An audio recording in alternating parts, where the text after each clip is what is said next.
Hi, I'm Dr. Lori Watson and the co-host of Foreplay. I'm your co-host, George Fowler, former firefighter, your couples therapist who loves to talk about sex. Woo! Let's discuss everything about the best sexual techniques to building your emotional intimacy, which is really necessary for great sex. We bring sound, concrete tools to reframe your relationship problems and learn how to fall in love again and feel desire. Listen to Foreplay Radio on the iHeart app, on Apple Podcasts, or wherever you get your podcasts.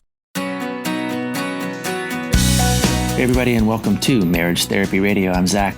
I'm here with Laura. Today we're talking about Valentine's Day, and I know that it's over. It's already behind us, but maybe that's a good thing. Maybe Valentine's Day isn't all it's cracked up to be. We explore a handful of ideas about how to make it useful, not just on February the 14th, but all year round. It's a very cool conversation. Stick around. We got some new email in our new inbox. Knock, knock. Who's there? Control freak. Control okay, now freak you say who? control freak who?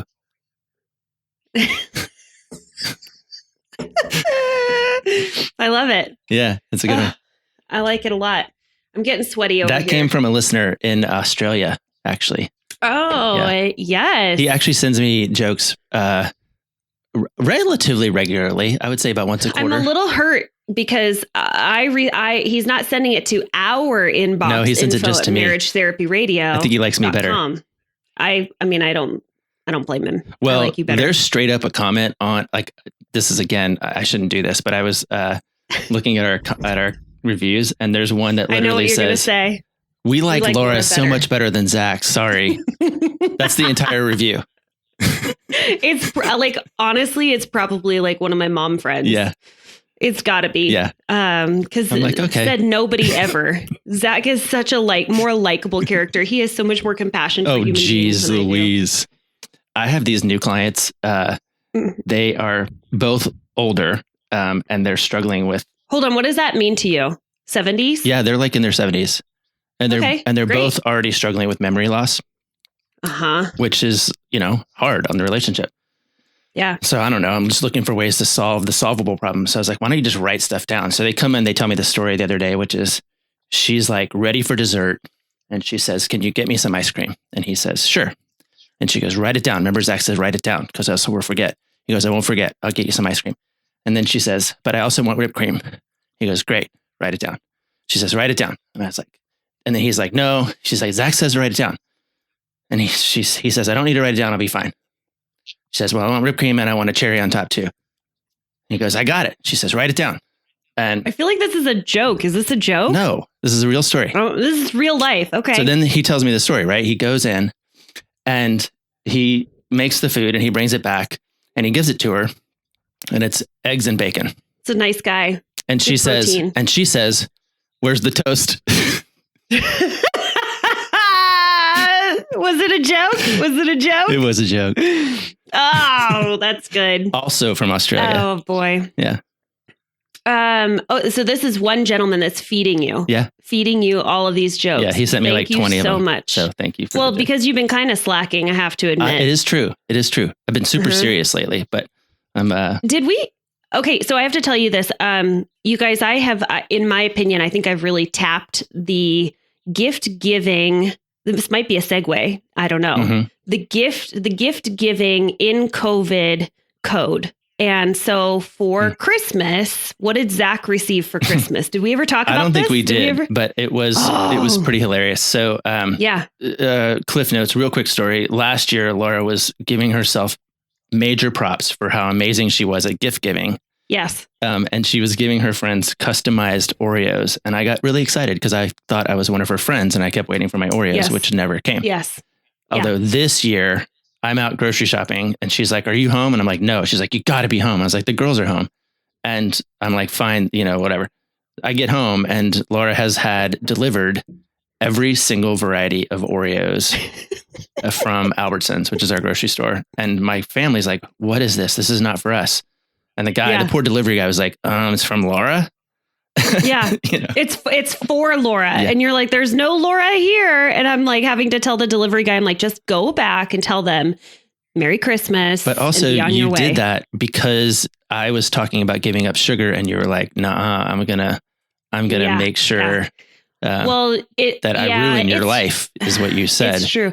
So I've never actually touched back with you. Have you opened any of those? Did you give them out away? I took them to a New Year's Eve party at our mutual friend's house, and I left them there. All of them. All of them. Wow. And they were like, "Thanks, okay. Thanks. They have 2 small children. Yeah. You know what? Honestly, it was just the impact. Like I wanted you to feel special. It was fun. And it was fun and funny. I could have delivered anything. Yeah.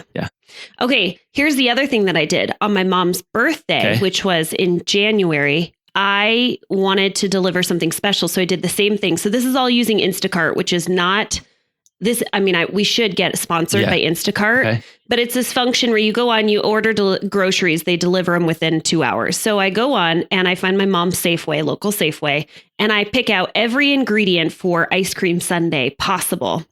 So I get her strawberry, vanilla, chocolate, bananas, whipped cream, sprinkles, peanuts, fudge, everything. And it all comes in a grocery bag to her front door. And she opens the door and I was like, surprise, happy birthday. I got you ice cream sundaes. And she was so delighted.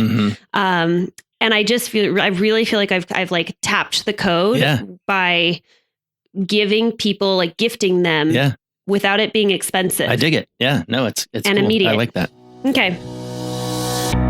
You know, Zach and I are huge fans of getting support, especially during abnormally stressful times like these. This is why we have partnered with BetterHelp to put you in contact with licensed professional counselors in your area. Tap into the world's largest network of licensed, accredited, and experienced counselors who can help you with a range of issues, including depression, anxiety, relationships, trauma, grief, and more.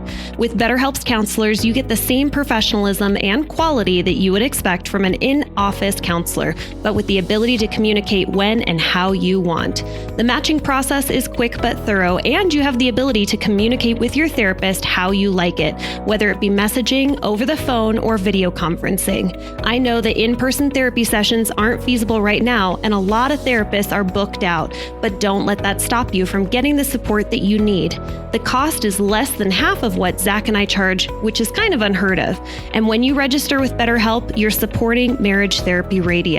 Go to trybetterhelp.com/MTR to register. Try TRY better BETTER help. HELP.com/MTR to register with BetterHelp.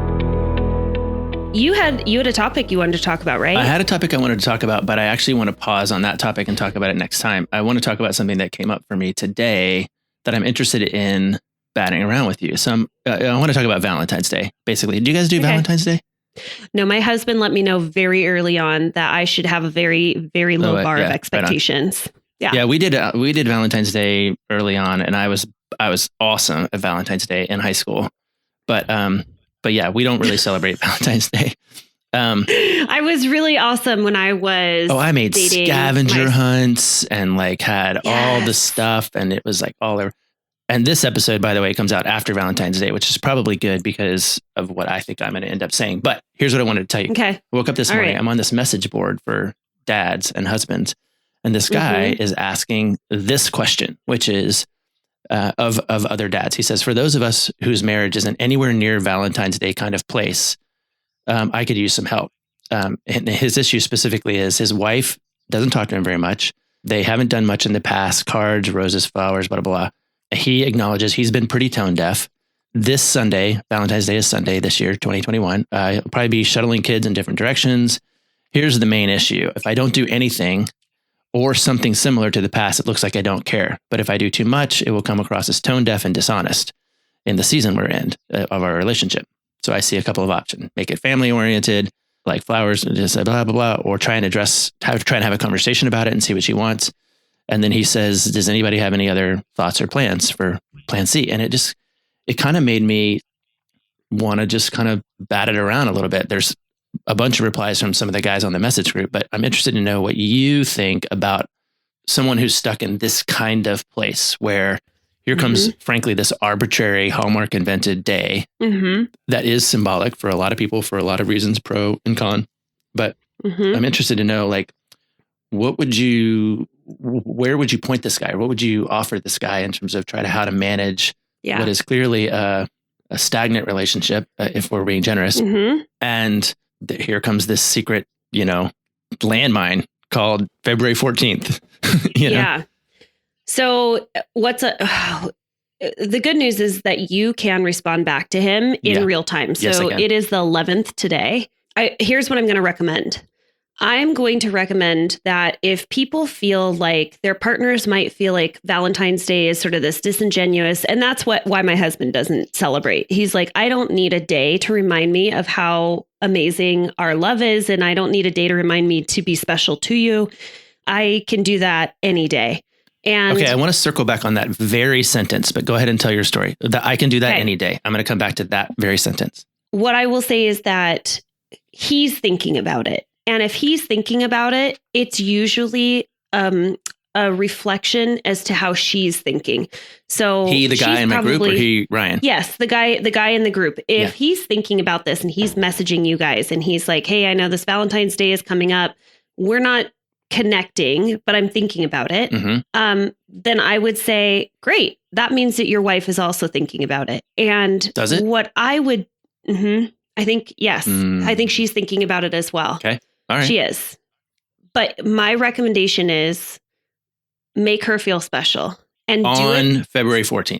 Nope. Do it today on the 11th. Do it 3 days in advance, because what I don't want is I don't want the feeling of, I was at the grocery store picking up groceries and everybody else around me had chocolates. And so I just grabbed you these chocolates. They don't mean anything. But you do it on the 11th and you're like, hey, I have been thinking Valentine's Day is coming up. I know that we really haven't done much for each other, but I do want you to feel special. And there's a reason why I choose you.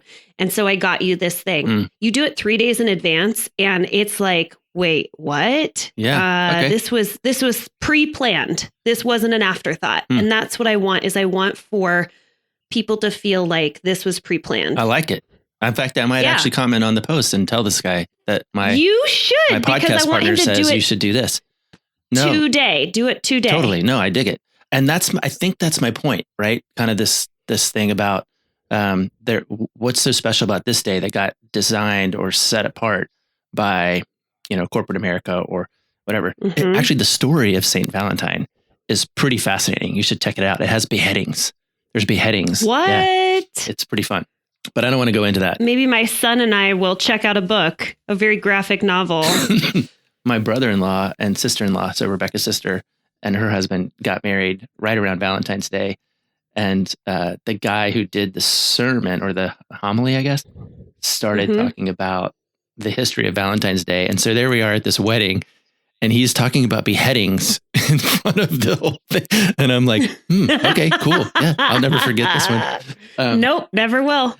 Can I mention something really fast? Not sure. I'm going to do it. Can you? So, you can. This is now I'm your third grade teacher. I mean, can you go to the bathroom? Yes, you can go to the bathroom. But I think you mean, may I go to the bathroom? I'm going to interrupt you. So when going back to your gentleman that's in your group and he and his wife are they don't feel connected. And he's probably not even sure, does she even like me? Does she even want me to reach out and make that bid for connection? I observed something so stinking beautiful. I was on a therapist high last night. I don't know if you ever have this experience, but when I have couples that are absolutely crushing it, they're being vulnerable, they're making these big changes in their relationship, I float like a freaking dove. I feel amazing. So last night I was telling my husband about how great I am as a therapist and how amazing my couples are. And one of the super cool things that happened last night is I observed couples at the beginning. I know. I also share, honestly, I have a very high self-esteem. Okay. Do you ever wonder why you're friends with me? Yes. Yes. I do. Okay. Let's get back to how amazing you are. Go. Thank you. Okay. I'm now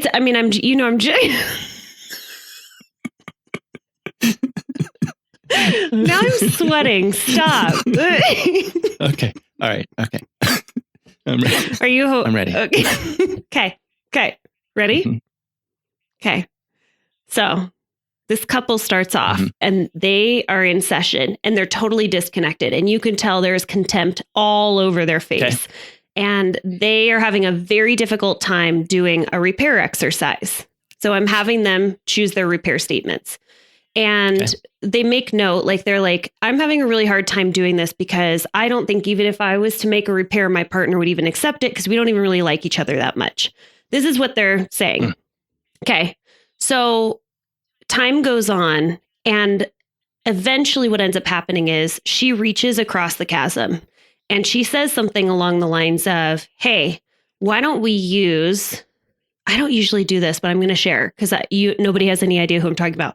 Why don't we use our wedding song as our repair? Like, why don't we use the title of our wedding song as the repair?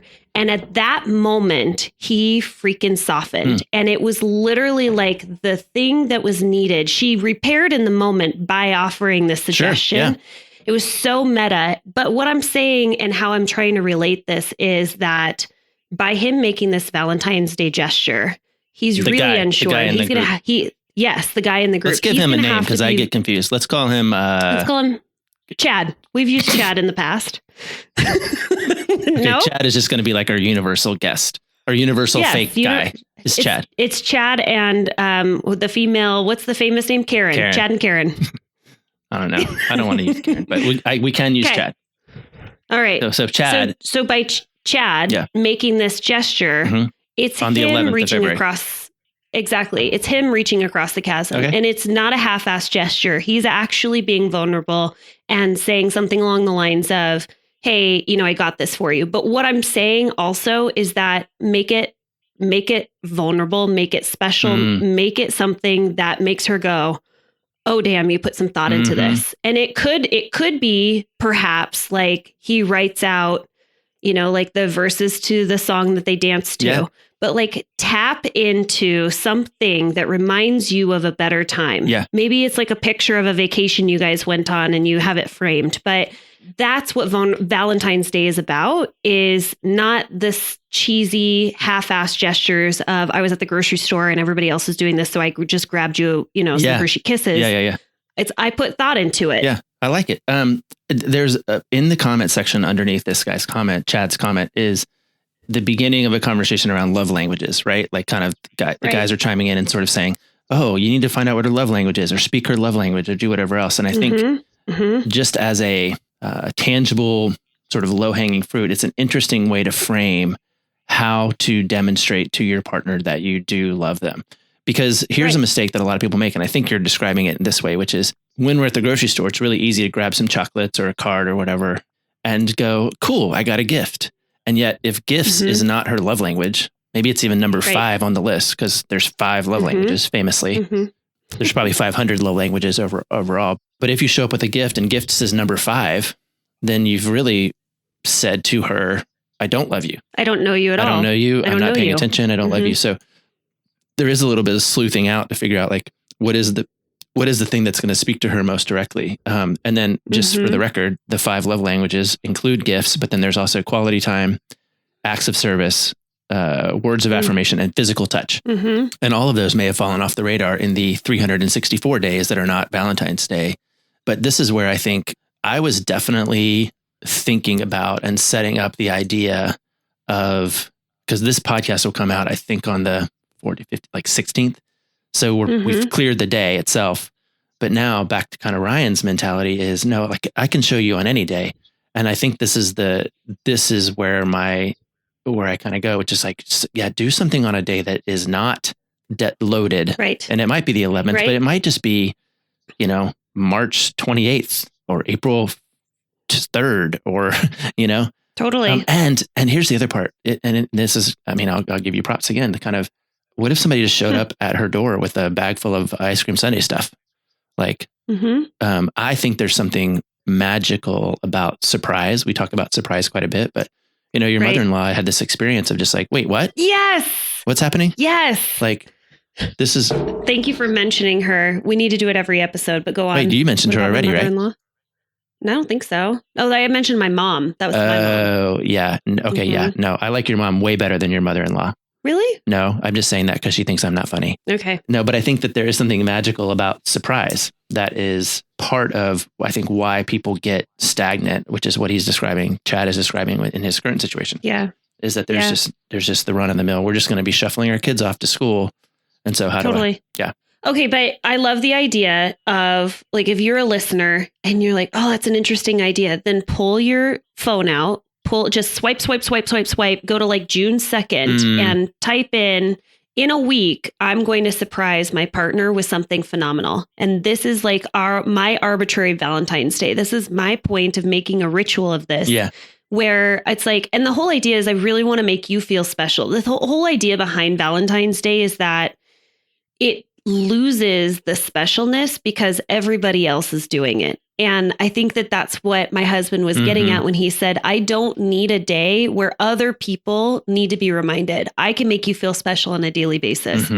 But here's the thing. If you're going to do that on June 2nd, you're going to say, this is the day that I'm going to remind myself in a week, I'm going to like really knock it out of the park.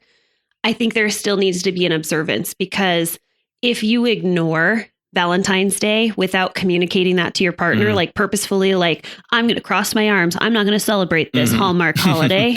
This isn't what I'm all about. You are getting yourself ready for a whole lot of disappointment, because people still want to feel special and chosen and romanticized. And romanticized? Not the word I wanted to use, but that's okay. Yeah, I don't know what word they you want want to feel use. special. Yeah, no, I think you're right. I'm into it. I think here's what I'm going to do. I'm going to get done with this call. I'm going to write this guy, and I'm going to say, hey, two things. One is do it today. Yes. Because Laura said so. And the second one is play the long game. Like and I've been talking about this with clients quite a bit. Like, most people in my office are talking about the short game. How do I get through this weekend? Or what do I do about this fight that I just had? And I think part of success foundationally is playing the long game, which is the swipe, put something on the calendar a couple months out from now. Yeah. Or go ahead and, like, on Monday or Tuesday, today, the day that this podcast comes out, go ahead and swing by your grocery store and buy a bunch of Valentine stuff at steep discount, and then give it to her on March 14th or April 14th. By the way, do you know what I love about February and March? They're the new January. I do love that February is the new January, but what I love about February and not leap year is that the 14th of March is also a Sunday. Like, the days are the same day, because there's 28 days in February, which is a multiple of 7. Interesting. So if it's not leap year, then like March 3rd and February 3rd are on the same day of the week. Okay. Which my OCD really appreciates. And it says, thank you. I actually did notice that. Strangely enough, I noticed that with our book club. I was setting stuff up and I'm like, wow, that's really weird. Like, the first of the month falls on the same day of the week as it did the last one. Okay, whatever. That's cool. That's exactly right. And this year it's cool because the first of the month is on a Monday, which is like, here we go. Can here's something we haven't talked about, which is, he said, Chad mentioned, I'm probably going to be like shuffling kids around, yada, yada, yada. And I have found that teaching your children about Valentine's Day, how do you treat your kids on Valentine's Day? And I'm almost thinking them about like the beheadings. Exactly. If you want in to your children's hearts, make them feel special, you tell them about how people have been murdered in the past. But one really gentle way, if there isn't a connection, and what I'm saying is, I don't care if there isn't a connection. I want you to reach across the chasm. Use that as an opportunity to bridge a connection. You're not the only one thinking about Valentine's Day. Your partner is definitely alerted to the fact that their relationship is where it's at. Is treat your kids special. Like, doesn't it feel so wonderful to see, like, your wife, Rebecca, treating your daughters extra special? Doesn't that just melt your heart? And I just kind of feel like, no, used to it. But when I see, like, my dad one year went out and he got, like, my little sisters, everybody got a bouquet of flowers on Valentine's Day. And I think, like, a box of chocolates and a balloon. And I just thought, that is so cool that my dad went and got his little girls the same type of present that he would get his wife. And I was like, wow, that's really amazing. And he said to me, he's like, I want to teach my girls how they should be treated as ladies. And I was like, yeah. Yeah. Except ladies. Except he should have done it on, like, April 12th or, September 3rd or whatever. Can I tell you what I'm getting my husband for Valentine's Day? Yeah, but first I want to tell you this because I was feeling a little bashful about the fact that I didn't know exactly what I was talking about, but here it is. On February 14th, around the year 270 AD, Valentine, a holy priest in Rome in the days of Emperor Claudius II, was executed. Valentine was arrested and dragged before the prefect of Rome, who condemned him to be beaten to death with clubs and to have his head cut off. Okay. Happy Valentine's Day. All right, what are you doing? But that's not Saint Valentine. That's not him. the guy that's that the we. Guy. That's him. I'm going to do some more reading. I'm not sold on this. Okay. But what are you doing for Valentine's Day? I'm buying my husband boxers, like special Valentine's Day boxers, and I'm going to write a card to him that says, "I'm still nuts for you." I'm really excited. Yeah. Or have you seen those boxers where you can put like the image of your face? I already know that I haven't seen them. Yes, you have. Where? Yes, you have. What are they? I don't know, but I'm going to send it to Rebecca so that she can imprint an image. It's like an image of your face and you're like hugging the front pouch. Do not do that. Don't say this out loud. No, don't send them to Rebecca. No? No. I will not. Okay. I will only send her Oreo cookies on the appropriate date. Okay. What else do we need to talk about before I hang up on you? Well, okay. So this is coming out on Tuesday, the 16th. So we will have just finished our Mating in Captivity book club. Yep. And I'm sure that went really well. Have you finished it? That was probably really fun. Have you finished it already, the book? I will 100% finish it this weekend. Yeah, I will too. I have about an hour and a half worth of listening. Yeah, I have about 40 pages. So. This one I'm listening to because Esther Perel has an amazing voice and she says words in a different cadence and like her syllables are enunciated differently. And I'm like, you're fun to listen to. She puts the emphasis on the wrong syllable. Yes. I thought I was the only one that said that. Hey, let's land this plane. Happy Valentine's Day, everyone. Hope you had a happy Valentine's Day and that you have Valentine's style days here in the future for no reason at all, and that somehow it is a positive impact on your relationship. I like it. All right. Adios. See ya. Hey, thanks so much for listening to Marriage Therapy Radio. If Valentine's Day was a reminder that holy moly, your relationship isn't what you want it to be. Maybe it never really has been, or maybe you've grown apart. This would be a really great opportunity to say, I don't want to feel this way in 6 months, and use this as the catalyst to get the two of you to seek out really great help. We've partnered with BetterHelp, which is an online resource for tapping into therapists in your area so that you can meet virtually with couples therapists that are not booked out like Zach and myself are. Many therapists are overbooked, but BetterHelp has lots and lots of qualified, amazing couples therapists in your area. If you would like to receive a discount, you can always go there. You also support Marriage Therapy Radio by doing so, is go to trybetterhelp.com/MTR for Marriage Therapy Radio. It's trybetterhelp, BETTER, and then help, HELP.com/MTR for Marriage Therapy Radio, and you can receive a discount on your membership. Thank you so much for all of your time and attention, making your relationship better today than it was yesterday.